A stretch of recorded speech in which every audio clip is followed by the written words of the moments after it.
Greetings viewers, JLB here.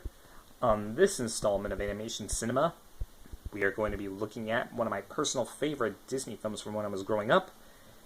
The fourth compilation film that Disney ever made, Fun and Fancy Free. Now, unlike the previous compilation films that we looked at where it's just a bunch of shorts, this time we only get two. Bongo and Mickey and the Beanstalk. Now, Bongo is the first segment, but it wasn't my personal favorite as a kid. It's narrated by Dinah Shore, who was a guest during the production of Melody Time. Wait, not Melody Time, Make My Music, sorry.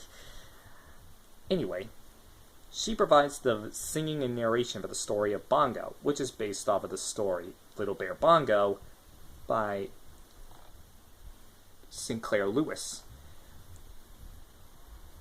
It's sort of like Dumbo in a way, because Bongo, like Dumbo, was born in the circus, grew up in the circus, and he eventually became the star.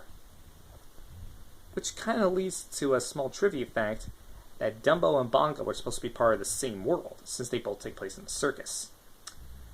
But unfortunately, the creators didn't go that route. Anyway, basically it follows the story of Bongo as he tries to find a new life outside of the circus. Yeah, it's a typical romance story that we've seen countless times, but it's done in the Disney style, so you might enjoy it if you're a Disney fan. But the second segment is by far my favorite, because it's based on one of my favorite stories, Mickey and the Beanstalk. Now, this segment is told by Edgar Bergen, who was a world-famous ventriloquist, thanks to his two ventriloquist dummies, Charlie McCarthy and Mortimer Snerd. And of course, the story is actually told to a young lady named Luana Patton, who was actually one of the characters in Song of the South.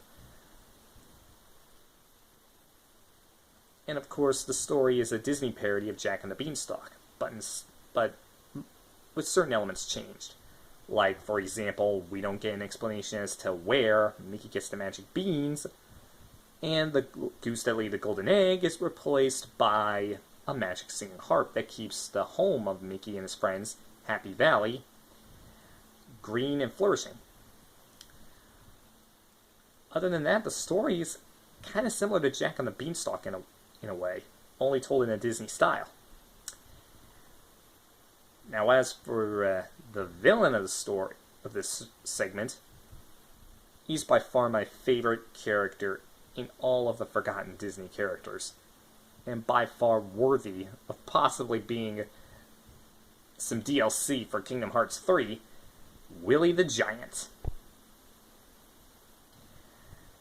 Now, if you haven't seen Fun and Fancy Free, or if you haven't seen the short Mickey and the Beanstalk, go on Netflix, look up Mickey Mouse, and if you happen to see a compilation of shorts with Mickey climbing up the magic beanstalk and holding the box that contains the 3 magic beans that grow into the beanstalk, then definitely check that one out, because one of the shorts in that collection is Mickey and the Beanstalk. And once you get a load of Willie the Giant, I think you might instantly like him, because he's sort of like dopey in a way. He's not exactly stupid, but he's funny in a way. He's sort of the he's sort of the dope. And of course, he's played by the same guy who played the voice of Sneezy in Snow White and the Seven Dwarfs. But anyway, it's a very fun segment. Absolutely loved it as a kid. It's my favorite part of Fun and Fancy Free. But let's move on. Now, you see, the narrators for each of the segments, Dinah Shore for Bongo and Edgar Bergen for Mickey and the Beanstalk, they were changed around for when they were airing on television. Dinah Shore was replaced by Jiminy Cricket, and Edgar Bergen was replaced not once but twice. Once by Ludwig von Drake, and another time by Sterling Holloway, the voice of Winnie the Pooh. But anyway, this film is by far one of my absolute favorite Disney films.